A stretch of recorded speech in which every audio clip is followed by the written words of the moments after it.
بسم اللہ الرحمن الرحیم۔ قرآن پاک کی یہ ایک صورت جسم سے بیماری کو بھگا دیتی ہے۔ جو پڑھے گا اللہ اس کے جسم کو ہر بیماری سے پاک کر دے گا۔ قرآن پاک کی یہ صورت پڑھنے والا کبھی بیمار نہیں ہوگا۔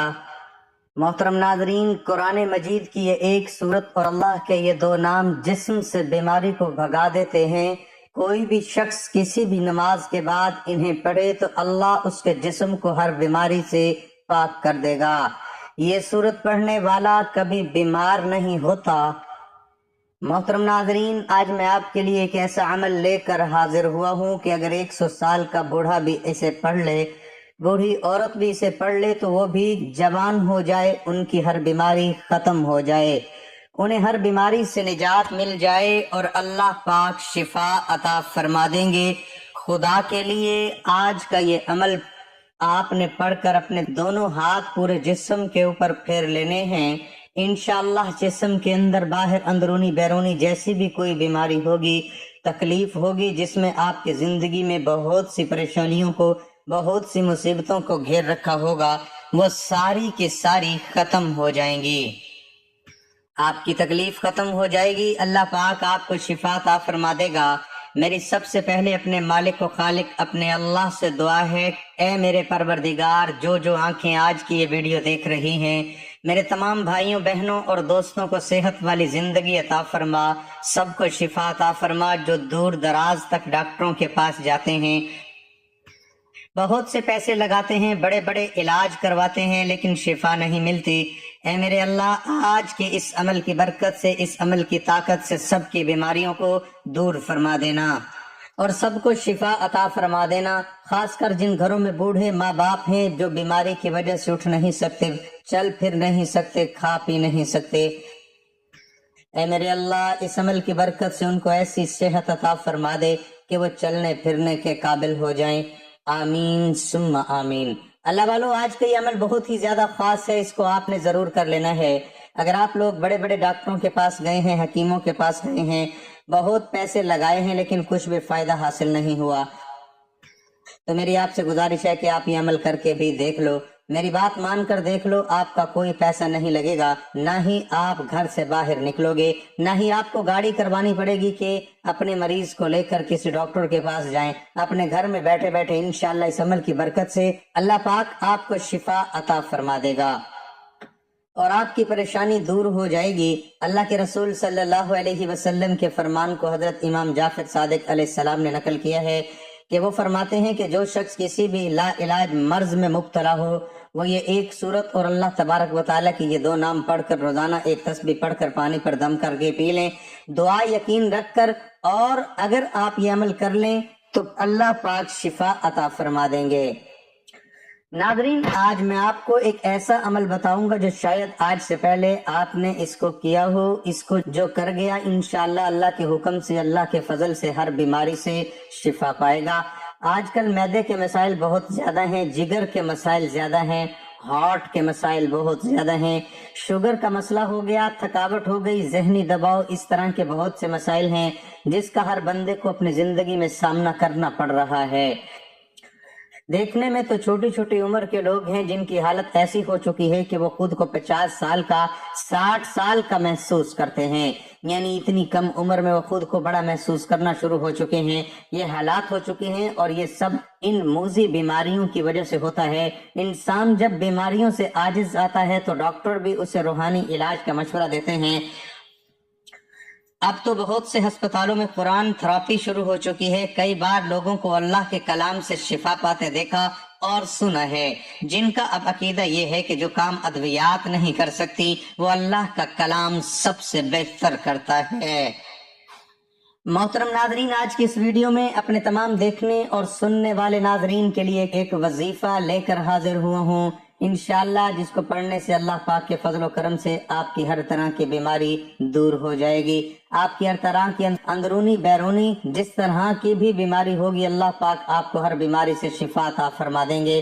ناظرین، جیسا کہ آپ سب کے علم میں ہے کہ آج کے دور میں بیمار ہو جانا کوئی بڑی بات نہیں، ایسے لوگ بھی دیکھنے کو ملتے ہیں جن کو کوئی بیماری نہیں لگی ہوتی۔ صحت مند ہوتے ہیں، تندرست ہوتے ہیں، لیکن اچانک بیماری ان کو گھیر لیتی ہے اور پھر اچانک ان کی وفات ہو جاتی ہے اور وہ اللہ تبارک و تعالیٰ کو پیارے ہو جاتے ہیں۔ اور کچھ لوگ ایسے بھی دیکھنے کو ملتے ہیں جن کو مہینے تک، سالوں تک بیماری نے گھیر رکھا ہوتا ہے۔ یعنی کہ آج کے اس دور میں ہمیں بہت سے لوگ ایسے دیکھنے کو ملتے ہیں جو طرح طرح کی بیماریوں میں مبتلا ہیں۔ میں دعا کرتا ہوں کہ اللہ پاک ہم سب کو صحت مند اور تندرستی والی زندگی عطا فرمائے اور ہماری بیماریوں کو دور فرما کر ہم سب کو شفا عطا فرمائے۔ اور جتنے بھی لوگ ہسپتالوں میں موجود ہیں، بیماریوں کی وجہ سے پریشان ہیں، اللہ پاک ان سب کی بیماریوں کو دور فرما کر ان کو ہر طرح کی محتاجگی سے محفوظ رکھے۔ ناظرین، اگر آپ اللہ تبارک و تعالیٰ کی ذات پر پورا یقین اور بھروسہ رکھتے ہوئے اس وظیفے پر عمل کر لیتے ہیں تو انشاءاللہ آپ کے جسم سے ہر طرح کی بیماری ختم ہو جائے گی، ہر طرح کی بیماری مر جائے گی۔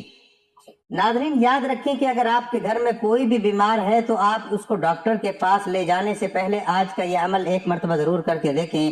اس کے بعد بھی آپ چاہیں جہاں مرضی اپنے مریض کو لے کر جاتے ہیں، اللہ پاک کے فضل و کرم سے ہر بیمار شخص صحت مند ہے، تندرست ہو جاتا ہے اور بیماریوں سے پاک صاف ہو جاتا ہے۔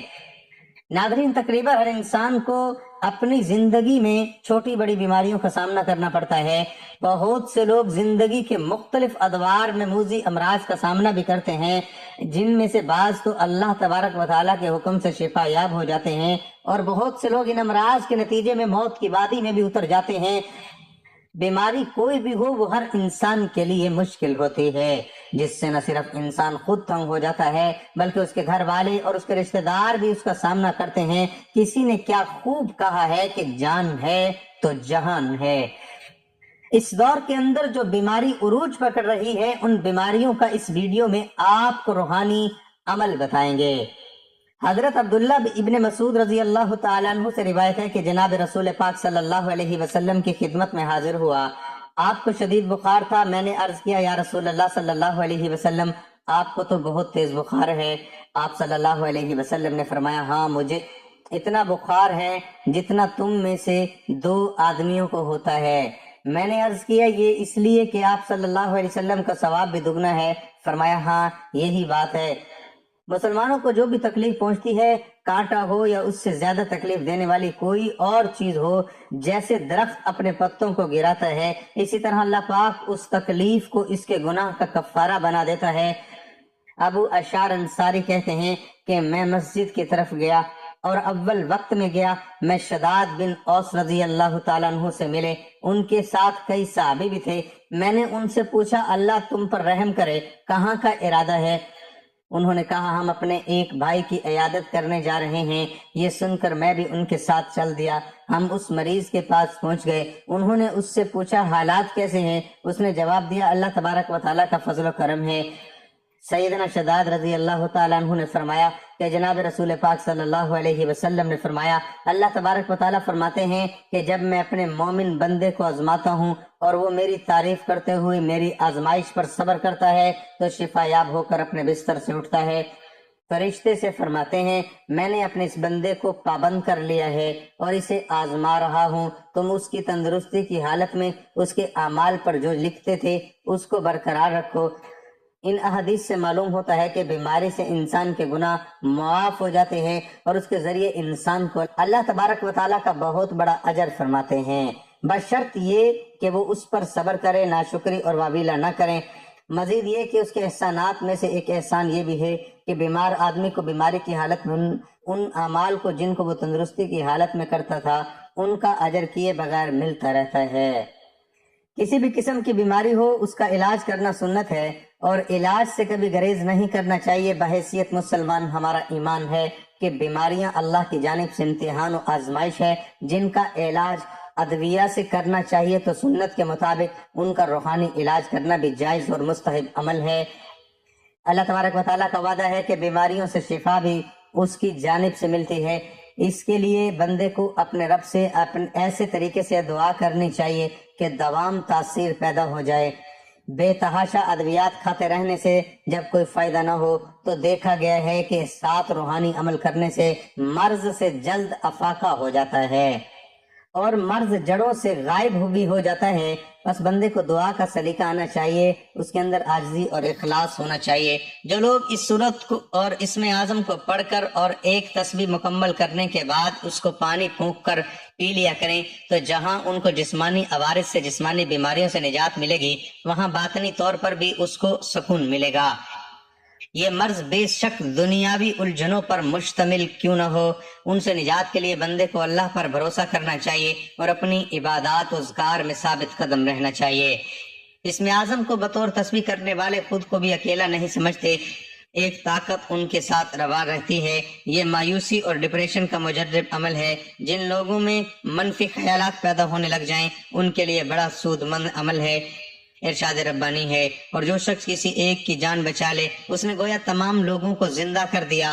قرآن مجید کا ایک وصف یہ بھی ہے کہ اے لوگو، تمہارے پاس تمہارے رب کی طرف سے ایک چیز آئی ہے جو نصیحت ہے، اور دلوں میں جو روگ ہے ان کے لیے شفا ہے اور رہنمائی کرنے والی ہے اور رحمت ہے ایمان والوں کے لیے۔ حضرت ابراہیم علیہ السلام نے بیماری سے شفا کو رب العزت کی نعمت قرار دیا۔ اس حوالے سے ارشاد ہے، اور جب میں بیمار ہو جاتا ہوں تو وہی مجھے شفا دیتا ہے۔ حضرت عیسیٰ علیہ السلام کے معجزات سے ایک معجزہ امراض سے شفا بھی تھا۔ رسول اکرم صلی اللہ علیہ وسلم نے امراض و تکالیف کے حوالے سے علاج و اسباب کو اختیار کرنے پر زور دیا تاکہ مسلمان جسمانی، قلبی اور روحانی طور پر صحت مند رہیں۔ حضرت جابر رضی اللہ تعالیٰ عنہ رسول اللہ صلی اللہ علیہ وسلم سے روایت کرتے ہیں، ہر مرض کی دوا موجود ہے، جب مرض کا علاج ہو جائے تو اللہ کے اذن سے وہ مرض ٹھیک ہو جاتا ہے۔ اس حدیث میں دو باتوں کی طرف اشارہ کیا گیا ہے کہ امراض کے لیے دوا موجود ہے، اسے استعمال کرو، مگر یقین یہی رکھو کہ شفا تو اللہ ہی کے ہاتھ میں ہے۔ اللہ تعالیٰ نے بڑھاپے کے سوا ہر بیماری کی دوا پیدا کی ہے۔ حضرت ابو ہریرہ رضی اللہ تعالیٰ عنہ سے مروی ہے، آپ صلی اللہ علیہ وسلم کا فرمان ہے، اللہ تبارک و تعالیٰ قیامت کے دن فرمائے گا، اے ابن آدم، میں مریض تھا، تو نے میری عیادت کیوں نہ کی؟ بندہ عرض کرے گا، اے اللہ، میں آپ کی عیادت کیسے کرتا، حالانکہ آپ رب العالمین ہیں، یعنی آپ بیمار ہونے سے پاک ہیں۔ اللہ تبارک و تعالیٰ کی طرف سے جواب آئے گا کہ میرا فلاں بندہ مریض تھا، تو نے اس کی عیادت نہیں کی، کیا تجھے پتہ نہیں کہ اگر تو اس کی عیادت کرتا تو مجھے اس کے پاس پاتا؟ حضرت ابو ہریرہ رضی اللہ تعالیٰ عنہ اور حضرت عبداللہ ابن عمر رضی اللہ تعالیٰ عنہ سے مروی ہے، آپ صلی اللہ علیہ وسلم کا فرمان ہے، جب کوئی شخص عیادت کے لیے جاتا ہے تو اللہ تبارک و تعالیٰ 4 فرشتوں کو مقرر فرماتا ہے جو اس کے لیے دعائیں مغفرت کرتے رہتے ہیں۔ یہ عیادت کی غرض سے جانے والا شخص جب قدم زمین سے اٹھاتا ہے تو اس کے لیے نیکی لکھ دی جاتی ہے، اور جب قدم زمین پر رکھتا ہے تو اس کا گناہ مٹا دیے جاتے ہیں اور اس کا درجہ بلند کر دیا جاتا ہے، یہاں تک کہ وہ اس مریض کے پاس عیادت کے لیے جا بیٹھتا ہے تو اللہ تبارک و تعالیٰ کی رحمت اسے ڈھانپ لیتی ہے، اور اس وقت تک اللہ کی رحمت میں ڈھکا ہوتا ہے جب تک مریض کی تیمارداری کر کے واپس نہیں آ جاتا۔ حضرت انس رضی اللہ تعالیٰ عنہ سے مروی ہے، آپ صلی اللہ علیہ وسلم کا فرمان ہے، جو شخص اچھی طرح وضو کرے اور ثواب کی نیت سے کسی مسلمان بھائی کی عیادت کرے جائے تو اسے جہنم سے 70 سال کی مسافت کے برابر دور کر دیا جاتا ہے۔ حضرت ابن عباس رضی اللہ تعالیٰ عنہ سے مروی ہے، آپ صلی اللہ علیہ وسلم کا فرمان ہے، عیادت کرنے والا مریض کے پاس جا بیٹھ کر 7 مرتبہ یہ دعا پڑھے، اسأل اللہ العظیم رب العرش العظیم ان یشفک، تو اللہ اسے اس مرض سے شفا عطا فرماتا ہے۔ اس کے لیے کوئی بھی دعائیں ہوں جو احادیث میں آئی ہیں، اسی لیے ڈاکٹر بشرط ایمان ان سب کے اجر و ثواب کا اس وقت تک حقدار ہوتا ہے جب وہ نیک نیتی اور خدمت خلق کے جذبے سے یہ امور انجام دے۔ مریض کو تسلی کے کلمات کہنا ہی عبادت ہے، جو کہ عبادت بھی ہے، اس کے بعد اس کا علاج معالجہ کرنا مزید باعث اجر ہے۔ اگر خدا نخواستہ ڈاکٹر مریض سے محض پیسے بٹورنے کے لیے کام کر رہا ہے تو وہ دھندا تو کہلایا جا سکتا ہے، خدمت خلق نام دینا نا انصافی ہے، چونکہ یہ انسانیت کی بہت بڑی خدمت ہے اور اسلام انسانیت سے مکمل ہمدردی کا نام ہے، اس لیے شریعت میں اس بارے میں مکمل رہنمائی کی گئی ہے اور ڈاکٹرز کی ضرورت، معیار، ذمہ داریاں اور اس کی معاشرتی حیثیت کو اہمیت سے بیان کیا ہے۔ اللہ تبارک و تعالیٰ نے اس کائنات میں زہر کے ساتھ ساتھ اس کا تریاق پیدا فرمایا ہے اور بیماریوں کے ساتھ ساتھ اس کا علاج بھی۔ رسول اللہ صلی اللہ علیہ وسلم نے ارشاد فرمایا، اللہ تبارک و تعالیٰ نے بڑھاپے کے سوا ہر بیماری کی دوا پیدا کی ہے۔ اب یہ انسان کا عمل ہے کہ وہ اللہ تبارک و تعالیٰ کی دی ہوئی عقل اور تجربے کی قوت کو استعمال کرتے ہوئے دونوں کو دریافت کریں۔ اس کام کو میڈیکل سائنس اور ڈاکٹرز دیتے ہیں، اس لیے اس میں کوئی شبہ نہیں کہ انسانی خدمت کے پہلو سے ان کی خدمات نہایت اہم ہیں۔ بھوکے کو کھانا کھلانا، محتاج کو کپڑے پہنانا، معذور کے کام میں ہاتھ بٹانا اور ضرورت مند کی حاجت پوری کرنا، یہ سب مخلوق کی خدمت ہے۔ لیکن انسان سب سے زیادہ خدمت کا محتاج اس وقت ہوتا ہے جب وہ مریض ہو۔ بیماری انسان کو اس مقام پر پہنچا دیتی ہے کہ کھانا موجود ہونے کے باوجود وہ کھا نہیں سکتا، ہاتھ پاؤں سلامت ہے لیکن وہ ایک قدم چل نہیں سکتا اور تیمارداری اور مددگار کے رحم و کرم کا محتاج ہو جاتا ہے۔ اس لیے رسول اللہ صلی اللہ علیہ وسلم نے مریض کی عیادت اور تیمارداری کو بے حد اجر کا باعث قرار دیا ہے۔ آپ صلی اللہ علیہ وسلم نے فرمایا، جب تک ایک شخص مریض کی عیادت میں رہتا ہے گویا وہ جنت کے باغ میں ہے۔ اسی طرح ڈاکٹرز گویا اپنی ڈیوٹی کے پورے وقت اس حدیث کا مصداق ہوتے ہیں۔ رسول اللہ صلی اللہ علیہ وسلم نے ارشاد فرمایا کہ لوگوں میں سب سے بہتر وہ ہے جو لوگوں کو سب سے زیادہ نفع پہنچائے، اور کون ہے جو انسان کے لیے ڈاکٹرز اور معالج سے بڑھ کر نافع ہو۔ اسی طرح گویا حضور صلی اللہ علیہ وسلم کی بارگاہ سے ڈاکٹر کو خود خیر الناس بہترین انسان کا ایوارڈ ملا ہے۔ ان سے بڑھ کر اور کیا اعزاز ہو سکتا ہے؟ واقعہ یہ ہے کہ وہ گروہ انسان کا سب سے بڑا محسن ہے اور اس نسبت سے ان کی توقیر و تکریم معاشرے کا فریضہ ہے۔ بعض دفعہ ایسا ہوتا ہے کہ علاج سے جلدی فائدہ نہیں ہوتا یا مریض کی موت واقع ہوئی تو ڈاکٹر سے الجھ جاتے ہیں، اور بعض دفعہ تو اس کی جان کے بھی لالے پڑ جاتے ہیں۔ یہ غیر سنجیدہ طرز عمل ہے، اس لیے کہ علاج تو سب انسان کے اختیار میں ہے، لیکن صحت و شفا اللہ کی مشیت کے بغیر حاصل نہیں ہوتی۔ ہم یہ تو نہیں کہہ سکتے کہ وہ مریضوں کا مفت علاج کریں اور اپنے گھر سے دوائیں لا کر کھلا دیں، لیکن یہ ضروری ہے اس پیشے کو محض تجارت اور بزنس نہ بنا دیا جائے اور اجرت کے ساتھ ساتھ اجر کے پہلو کو بھی ملحوظ رکھا جائے۔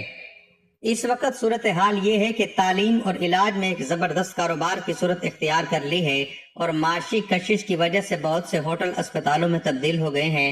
ڈاکٹروں کی فیس مریض کے لیے ناقابل برداشت بوجھ بن گئی ہے۔ پھر فیس کے سلسلے میں بھی ایک نئی روایت یہ قائم ہو رہی ہے کہ مریض جتنی بار مشورے کے لیے جائیں ہر بار فیس ادا کریں۔ اسی طرح بعض اوقات ہر ہفتہ ڈاکٹر فیس وصول کر لیتے ہیں۔ پھر آمدنی کے بالواسطہ ذریعے بھی پیدا کر لیے ہیں۔ دوائیں لکھی جاتی ہیں اور مخصوص متعین دکانوں سے دوا خریدنے کو کہا جاتا ہے تاکہ ان سے کمیشن مل سکے۔ مریض پر بوجھ ڈالنے اور اپنی جیب بھرنے کے لیے ایسا بھی ہوتا ہے کہ جو دوائیں پہلے لکھی گئی تھیں ابھی وہ ختم بھی نہیں ہوئی کہ دوا تبدیل کر دی جاتی ہے، اور اسی فارمولے کی دوسری دوا جس کا نام کمپنی بدل جانے کی وجہ سے بدلا ہوا ہوتا ہے لکھ دی جاتی ہیں۔ بیچارے مریض کو ڈاکٹر صاحب کی اس ہوشیاری کی خبر بھی نہیں ہوتی۔ یہ بھی دیکھا گیا ہے کہ جتنی دوا مطلوب ہے اس سے زیادہ لکھ دی گئی ہیں اور چند دنوں میں نسخہ بدل دیا گیا اور زائد دوائی بیکار ہو گئی۔ یہ بھی ہوتا ہے کہ نقلی دوائیں یا ایسی دوائیں جن کی مدت ختم ہو چکی ہے دی جاتی ہیں اور معیاری دواؤں کی قیمت وصول کی جاتی ہے۔ بے مقصد ٹیسٹ کرائے جاتے ہیں۔ مریض نے اگر کسی دوسرے ڈاکٹر سے ٹیسٹ کروایا ہو تو چاہے وہ رپورٹ 2 دن پہلے ہی کی کیوں نہ ہو، لیکن نیا ڈاکٹر پھر سے پورے ٹیسٹ کرواتا ہے۔ اور یہ بھی ضروری قرار دیا جاتا ہے کہ ڈاکٹر نے جس پیتھولوجسٹ کا مشورہ لیا ہے اسی کے ہاں ٹیسٹ کرایا جائے۔ ان اقدامات میں مخلصانہ جستجو تحقیق کا جذبہ شاذ و نادر ہی ہوتا ہے۔ اکثر اس کا مقصد زیادہ سے زیادہ کمانا اور اپنی جیب بھرنا ہوتا ہے۔ ایسا بھی ہوتا ہے کہ ایک ڈاکٹر دوسرے ڈاکٹر یا کسی خاص ہسپتالوں کو مریض ریفر کرتا ہے۔ یہ تمام صورتیں اگر مریض کی بھلائی کے جذبے سے ہوں تو تب تو ان کی افادیت سے انکار نہیں کیا جا سکتا، لیکن افسوس کہ ان سب کا مقصد کمیشن کھانا ہوتا ہے۔ دوائیوں پر کمیشن، ٹیسٹ پر کمیشن، مریض کے بھیجنے پر کمیشن، اور جہاں جہاں ممکن ہو وہاں سے کمیشن کا حصول۔ ان کمیشنوں اور ان کی بڑھتی ہوئی شرحوں نے مریض کی کمر توڑ دی ہے اور غریب لوگوں کے لیے ہسپتال جانے کا تصور بھی ایک بوجھ ہوتا جا رہا ہے۔ یہ کمیشن فقہی اعتبار سے رشوت ہے، اس کا لینا حرام ہے اور اس میں واسطہ بننا بھی حرام ہے۔ یاد رکھیں اسلام میں جہاں حقوق اللہ کی اہمیت ہے وہیں حقوق العباد کو بنیادی اور دوہری اہمیت دی گئی ہے۔ حقوق العباد میں خدمت خلق بنیادی اہمیت کا حامل شعبہ ہے، اور خدمت خلق کے شعبے میں بیمار اور مریض افراد کا علاج، معالجہ اور ان کی خدمت ایک عظیم نیکی ہے۔ اگر ڈاکٹر حضرات اپنے اس پیشے میں اخلاص و احسان کا مظاہرہ کرتے ہوئے اپنی ذمہ داری پوری کرے تو بلا شبہ یہ انسان کی خدمت اور ایک عظیم نیکی ہوگی۔ ناظرین، آپ نے 7 بار سورۃ فاتحہ اور 111 مرتبہ یا اللہ یا سلام پڑھ کر مریض کے اوپر دم کرنا ہے۔ انشاءاللہ اللہ پاک کے فضل و کرم سے جیسے جیسے آپ یہ عمل کرنا شروع کریں گے مریض کی بیماری کم ہونا شروع ہو جائے گی، اس کی تکلیف کم ہو جائے گی اور اس کے جسم سے بیماری ختم ہو جائے گی۔ ناظرین، اس عمل کو آپ نے لازمی کر لینا ہے، 111 مرتبہ پڑھ کر آپ نے مریض پر دم کرنا ہے، انشاءاللہ اللہ پاک شفا عطا فرما دیں گے۔ ناظرین، ہم سب جانتے ہیں کہ صحت اللہ کی بہت بڑی نعمت ہے، لیکن ہر انسان کبھی نہ کبھی کسی نہ کسی مرض یا بیماری میں ضرور مبتلا ہو جاتا ہے، تو ہمیں اللہ پاک سے دعا کرنی چاہیے کہ اللہ پاک سب کی بیماریوں کو دور فرمائے اور ہم سب پر اپنا خاص فضل کرم عطا فرمائے، آمین۔ جزاک اللہ خیرن کثیر۔ معزز ناظرین، امید کرتا ہوں کہ آپ کو ہماری آج کی ویڈیو ضرور پسند آئی ہوگی۔ ویڈیو پسند آئے تو ویڈیو کو لائک، کمنٹ اور دوستوں کے ساتھ ضرور شیئر کیجیے گا۔ ناظرین، گزارش ہے کہ اللہ تبارک و تعالیٰ کے 99 ناموں میں سے کوئی ایک نام لکھ کر ضرور شیئر کریں۔ اللہ تبارک و تعالیٰ ہم سب کا حامی و ناصر ہو، آمین۔